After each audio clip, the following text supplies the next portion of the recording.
اور انٹرنیٹ بند ہونے کی وجہ سے پیرنٹس بہت پریشان ہیں، ان کو کوئی کانٹیکٹ نہیں ہو رہا اپنے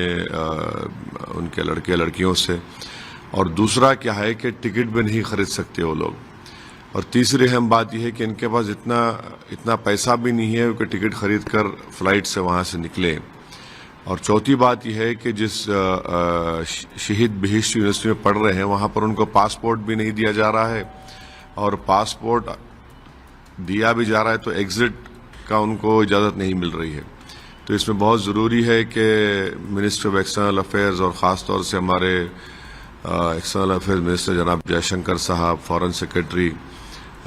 فوراً کچھ پلان بنا کر وہاں سے بھارت کے ان نوجوان لڑکے لڑکیوں کو ایویکویٹ کرے۔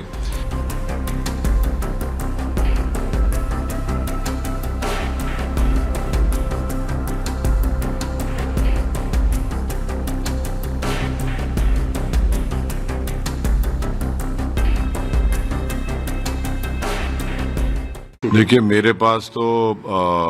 5 ایسے اسٹوڈنٹس کی معلومات ہیں جو حیدرآباد کے ہیں، جو وہاں پر شہید بہشتی یونیورسٹی میں میڈیسن کی تعلیم حاصل کر رہے ہیں۔ ایک لڑکی کا نام فاطمہ ایمن ہے، دوسرے کا نام فاطمہ ردا ہے، اور یہ دونوں حیدرآباد پارلیمنٹ کانسٹیٹوئنسی کے رہنے والے ہیں، اور سووں کی تعداد میں بھارت کے اسٹوڈنٹس ایران میں پڑھ رہے ہیں، اور اس میں سب سے بڑی تعداد تو کشمیری نوجوان بچے اور بچیوں کی ہے۔ تو میری بھارت سرکار سے ان سے یہ ریکویسٹ ہے اور ڈیمانڈ ہے کہ وہ فوراً ان کو وہاں سے ایویکویٹ کریں۔ سب سے پریشانی کی بات یہ ہے کہ انٹرنیٹ بند ہے وہاں پر، اور انٹرنیٹ بند ہونے کی وجہ سے پیرنٹس بہت پریشان ہیں، ان کو کوئی کانٹیکٹ نہیں ہو رہا اپنے ان کے لڑکے لڑکیوں سے، اور دوسرا کیا ہے کہ ٹکٹ بھی نہیں خرید سکتے وہ لوگ، اور تیسری اہم بات یہ ہے کہ ان کے پاس اتنا پیسہ بھی نہیں ہے کہ ٹکٹ خرید کر فلائٹ سے وہاں سے نکلیں، اور چوتھی بات یہ ہے کہ جس شہید بہشتی یونیورسٹی میں پڑھ رہے ہیں وہاں پر ان کو پاسپورٹ بھی نہیں دیا جا رہا ہے، اور پاسپورٹ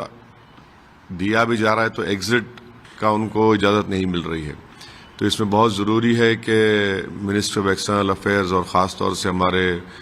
ایکسٹرنل افیئرز منسٹر جناب جے شنکر صاحب، فورن سیکرٹری فوراً کچھ پلان بنا کر وہاں سے بھارت کے ان نوجوان لڑکے لڑکیوں کو ایویکویٹ کرے، کیونکہ میڈیا میں جو آ رہا ہے حالات وہاں پر خراب ہیں، اور پھر ٹرمپ اگر کچھ ہوتا ہے وہاں پر جنگ کے حالات پیدا ہو جاتے ہیں تو پھر اور پریشانی بڑھ جائے گی۔ تو بہتر یہ ہے کہ جتنا جلدی ہو سکے بھارت سرکار ہمارے انڈین اسٹوڈنٹس کو وہاں سے ایویکویٹ کرے اور واپس دیش کو لے کر آئے۔ سر آپ نے ایکسٹرنل افیئر منسٹر سے فارملی اپنے ریکویسٹ میں نے کل رات میں ای میل کے ذریعے سے جناب جے شنکر صاحب کو اور فورن سیکرٹری کو ای میل کیا ہے، یہ جو 2 لڑکیوں کے ڈیٹیلز میرے پاس تھے ان سے شیئر کیا ہوں، تو اگر وہ جلدی صرف کئی سووں کی تعداد میں وہاں پر انڈیا کے اسٹوڈنٹس پڑھ رہے ہیں، اور جب تک بھارت سرکار ایک ایویکویشن پلان نہیں بنائے گی ان کو ضروری ہے تاکہ ہم لوگ جلد سے جلد وہاں سے تہران ہو یا ایران کے مختلف مقامات پر ہیں ان سے لے کر واپس بھارت کو لائیں۔